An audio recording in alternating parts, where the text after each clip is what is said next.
don't know when I will ever learn that giving myself any type of limit to buying books is never gonna work.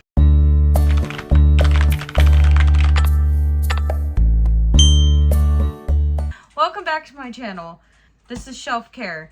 I'm Maddie, and today, it may be no surprise to anybody, but I have broken my haul limit for the first month of 2025. I'm a little sad about it because I made it pretty much the entire month up until yesterday or the other day with only buying 3 books, and I felt very proud of myself. And it just turned out the other day I wouldn't even call it a depressive episode, but I was feeling down. And I think I have a problem because whenever I feel down, I end up going shopping or doing some type of retail therapy. And it always turns into either me getting books or me going out to get coffee. And the last few times it's been me getting books. So welcome to my haul of shame. So the other day I went to Target and they had the Done and Dusted series, or so the Rebel Blue Ranch series. I've been very curious about this one.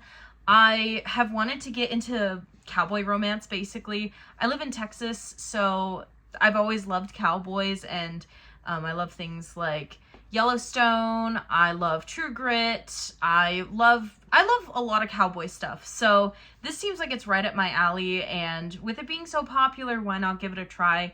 Which is why I bought it the other day at Target. So this one I bought for my birthday. I bought it very early in the month. This is called Bourbon and Lies. It is also another cowboy romance.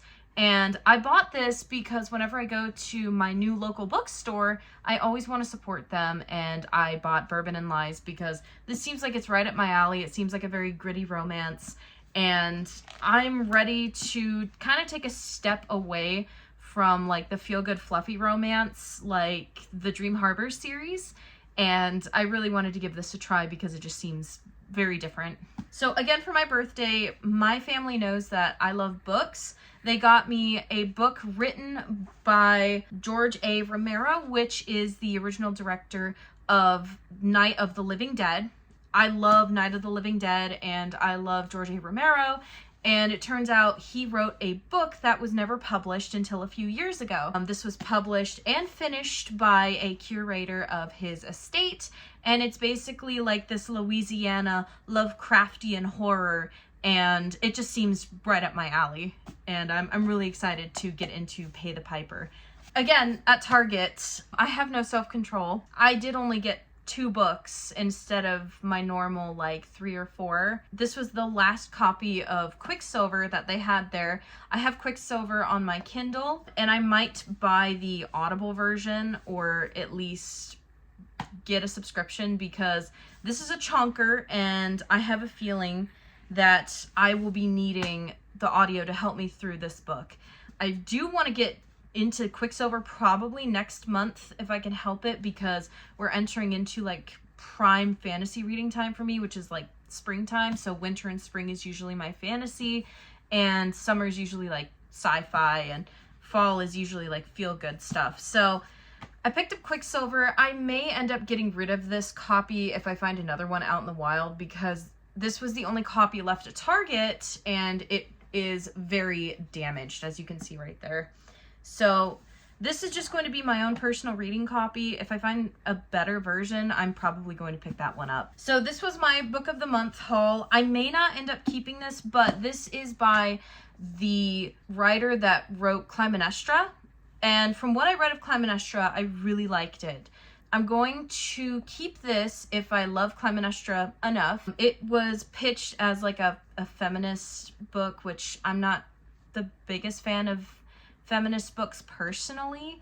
I know that a lot of people are. But yeah, Babylonia was my pick of the month. If I don't like it because I put this in Reap or Keep, I will probably just put it up on my bookstore. So kind of return on investment here. I went to the thrift store today, which is where I did the most damage, because as you can see, those were throughout the month, and I limited myself to 5 books, and I did not intend on going to a thrift store, but today I was very bored and I stopped by Goodwill and things happened. Normally I don't find good books at my local Goodwill, and today was just one of those days where I found all the things. So the first one that I got was the Atlas of Christmas. This is Christmas traditions across the globe, I believe. Yeah, holiday traditions from around the world. And I collect Christmas books, so this is going with my Christmas book collection here. I'll probably skim through it sometime next year just because I love learning about Christmas around the world, and like I said, Christmas is just something that I love. So this is going with my Christmas stuff. Next is something that I never thought that I would get, but I want to try it. So I'm an avid Christian. I love reading Christian books, and especially I love studying the Bible. And the Hobbit devotional was at my local Goodwill today for $2.50. Don't like devotionals based on works of fiction, but because Tolkien was also an avid Christian, I just wanted to see how this one will pan out. Also, I just love collecting things about The Hobbit and Tolkien in general, so we'll just go ahead and see where this takes me. The next one I also went to one of my little libraries, like it's probably about 5 minutes away from me, but they had Ivanhoe, and Ivanhoe is a classical romance about a knight, and that's about as much as I remember from it. I did watch a TV show about it that was made in the 1980s. I remember liking it a little bit, but not getting too much farther than like episode 3 of an 8 episode series. Maybe one of these days I'll end up reading it. This is about 500 pages, so maybe one of these days I'll get to reading Ivanhoe, just like reading The Once and Future King. Maybe this year I'll get to it, who knows. I also picked up the first 2 books in the Wings of Fire series. I know this is a middle grade series, but I've heard nothing but amazing things, especially when it comes to fantasy. I got the paperback editions of book 1 and 2. Worst comes to worst, this will be going into local little libraries because I know that this is a great series for kids. So yeah, I can't wait to possibly get into this year. They're also very short. They're about 300 pages each. So the last 2 that I got, I'll do this one first, is Olive the Lionheart.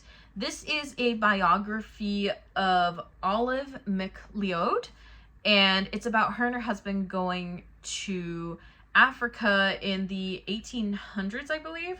Sorry, 1910. It's right after the 1800s. And it's about her experience living in Africa with her husband and family, and what adventures and what people they met there. I'm normally not a historical biography person, but this one sounded so interesting to me. I've had this on my Pango Books like wanted wish list for about a year now, and I found it, hardback at my local Goodwill, so I was just like, might as well give it a try. And then the last one was also given to me by my family. My parents are decluttering their house at the moment, and anything that they think that I might want, because I've been moved out for the last 3 years, they are giving to me and my husband. And I got the Star Wars Ronin. I gave this to my dad as a Christmas present, but I guess he read it and he was just done with it. I'm not sure if this is going to be on the top of my list when it comes to reading anything, just because I have a weird relationship with Star Wars right now. Like, I used to love it. I'm not really the biggest fan of it anymore, but I did like the Ronin short from Star Wars Visions, so maybe I'll like the book. Thank you guys again for showing up to my channel and just witnessing me wreck myself when it comes to trying to set boundaries and trying to just do better for myself, and obviously failing at it. So thank you guys again for watching, and I hope you enjoyed my January haul. I'll see you guys next video.